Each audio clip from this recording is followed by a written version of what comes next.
Hey guys, just Nord here. No one else here, as far as I know. Well, maybe the FBI guy. Jerry, I hope the kids are doing okay in school. As like the first and most likely only video of a rant, I guess you could call it, I will be making, since I'm not like a full-time content creator or anything. I decided to talk about the DC penalty for Dead by a Snooze Fest. At least that's what my cousin, my best bro, likes to call it. Because he says that it's like playing Risk or Catan when playing Survivor, because that's how long gens take to do, at least to him. And while I'm not a top DVD player or the most knowledgeable player in the game, hell, I may even say something that could be wrong, and that's okay, in the sense that I'm welcome to anyone saying anything in the hey, that's wrong, it's actually this. And I'm like, I got you. I'll post like an edit and a top comment or something or whatnot to be like, hey, at this part I was wrong. This is what, this is the true fact, right? This is the fact that's right. But what I am is one of the longest time playing players, even if my hours don't show it completely. Yeah, that has to do with me just being on and off the game a lot. And back then I mainly played with friends on custom games because we found custom games way more fun than the actual public matches, the pubs. Not to say that we didn't play any pubs, because we did, just not maybe as a whole lot as other people would, just because we found that goofing off with each other and customs and like killing each other, or however you want to call it, is more fun. Now to begin with, or start off with, however you want to compile this show, however what, most people's argument that is, if the DC penalty was removed, then most matches would be more boring than watching paint dry, and I'm here to say that's bogwash. You're wrong. At least I think so. And I have a little bit of evidence, or however you want to call it, experience to say otherwise. In case you didn't know, the DC penalty wasn't introduced into the game until Live Build 3.4.0, or the PTB 340, right? Which was in December of 2019. And I don't know if you recall, but the receipt when I bought the game was the same year it came out, which was 2016. So for 3 years, I repeat, for 3 whole years, the game was growing, even with the ability to DC all willy-nilly, which for some reason y'all think will be the case for every single match if it was removed modern era. Now I won't go off and lie that, DCing won't happen. Perhaps it'll be more common than not, a little bit, but not to the point of where it's a problem. But how selfish do you have to be to think that you are entitled to someone else's time? Like, do you even realize what you are exactly saying? You are basically saying that you as a person and your time alone is more important than anyone else's that plays this game, which to me is selfish, because while you do matter as a person, not everyone revolves around you. Sorry, words are hard.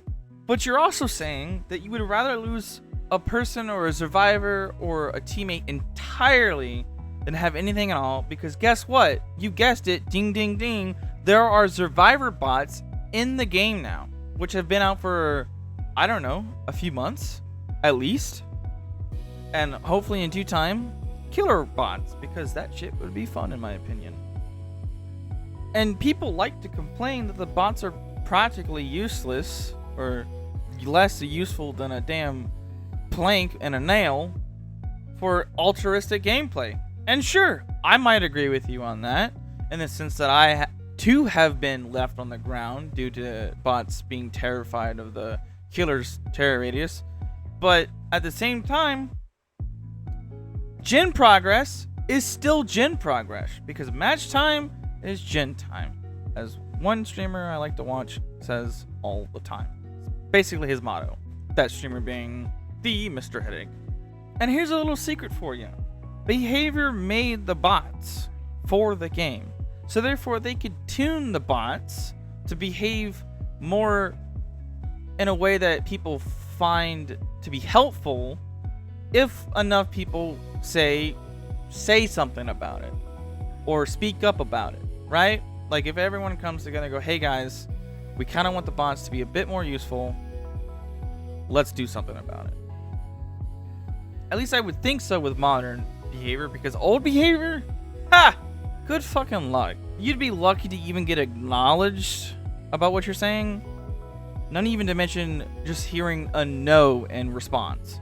Because simply at the end of the day, if a person doesn't want or wish to finish the match or play the match, there is nothing anyone can do to make them continue playing, right?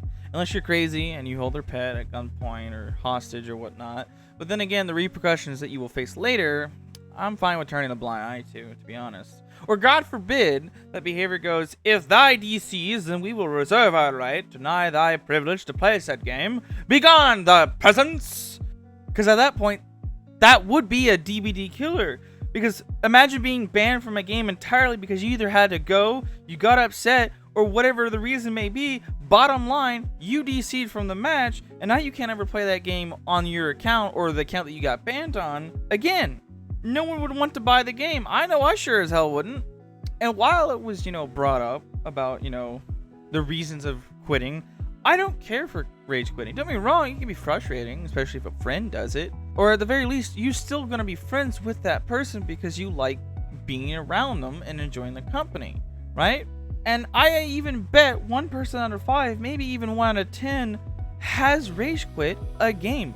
Maybe not DBD, but a game, single player or not. You can't control how someone acts on their anger, but don't get me wrong, you can't just let them go off and beat someone up, right? I mean like small anger, like at a game, that kind of anger. But should they, go off on a tangent and attack the person that they're mad at, like the killer or a survivor? No, obviously not. But I believe they should be allowed to act on their anger at a reasonable level in their best manageable way as they can, because they have a right to how they feel, as long as they don't harm anyone or hold a grudge that would hurt someone or make them be mean to somebody. Because at that point, it's no harm. For instance, I had a legit heated debate about the penalty with some people. They didn't want their experience to be ruined by a bot, and I'm thinking to myself, so you rather have someone else be forced to have a bad time so you don't have to. You rather just have them out of the game, making it a 3v1, which basically means you're already screwed. So instead of being screwed, you might as well have a bot that can do something, rather than no one there to do anything. And what about people that can't play against the plague due to the throw up?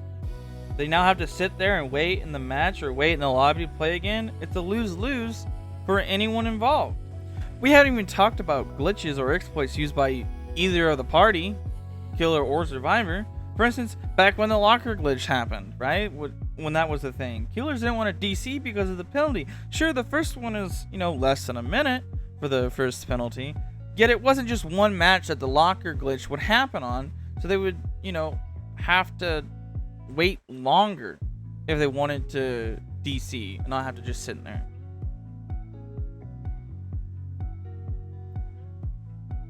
Because as you know, the person would be stuck between a rock and a hard place. Either DC, you have to wait even longer, as I said, or stay in the match until the person doing the glitch gets bored, which could take forever.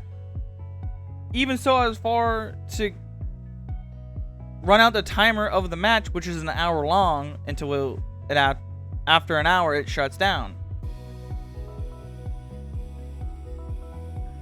Or what even about wanting to leave a match to join some friends in their lobby? However, your choices are either they wait for you wait for their game after your game because they started one while waiting for you, or you wait for the penalty to end depending on the severity of the penalty, right?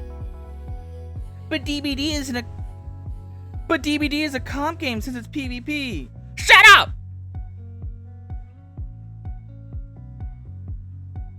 But DBD is a comp game because it's PvP.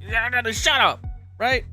Brother, just because it's a PvP doesn't mean it's a tournament comp setting. Mario Party and Mario Kart are technically PvP because you're facing other players. And there's also, AI, but that's besides the point. But they're mainly party games. And I know they have a rubber band mechanic that if one side is far ahead, the one that is in the back will have some artificial aid to help them get from the back to the front again. While DBD doesn't exactly have that, that isn't the point. The point is, let's get some facts straight here.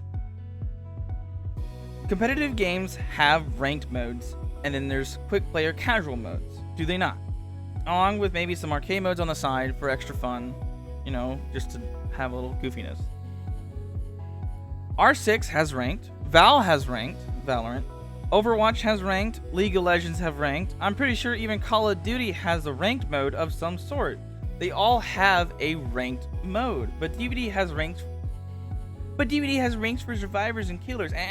No, those are just there to look pretty and give a sort of motivation to get red rank for the BP, the blood point reward. That's all they're for. But what about the MMR, right? There's MMR in DVD. Well, we all know that's just a number. It's not really, you know, super great. But let's just break it down a little bit, okay? In R6 and Rainbow Six Siege, because I'm not entirely sure how it works for the other games. You can not only see what your MMR is, but you can see what bracket of MMR you are in.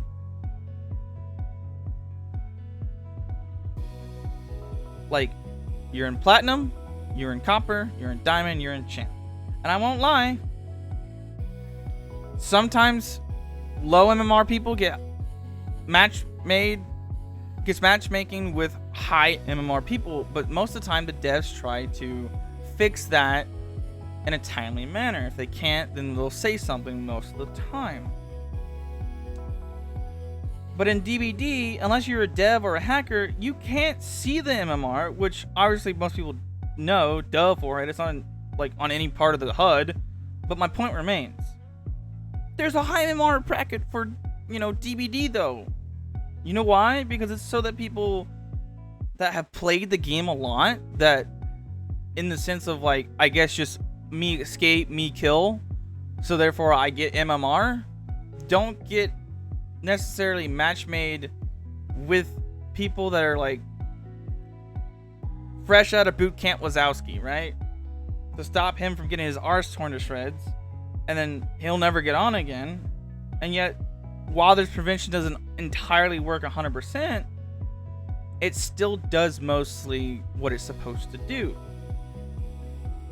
And then once you get to the top MR, if that, it's about 1600. And then no matter how higher you get from that, 1600 to 5,000, it's all in the same bracket.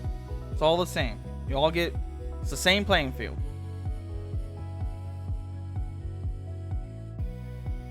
But when was the last time you heard anything about tweaking the MMR or how the matchmaking works for DBD? Because I surely haven't heard anything from Behavior themselves. And trust me, I know the same argument can be shot back. What gives us the right to want you to stay? Well, what gives you the right for you to leave whenever you want? I'll tell you what, free will as a living human being, because you cannot bend the will of a human to your wants and needs. They will always try to find a way to fight back against something that you're trying to force them to do. But that's about it, alright? That's all I can think to talk about for my first try at this. Apologies for anything that didn't make any sense or something other. I'm up for conversation in the comments, if it's a civilized one, that is. If you agreed, awesome. It's there. If you disagreed, awesome as well. I'm not one to banish people to the Shadow Realm just because of a difference in opinion. But because at the end of the day, we are all human, the same species.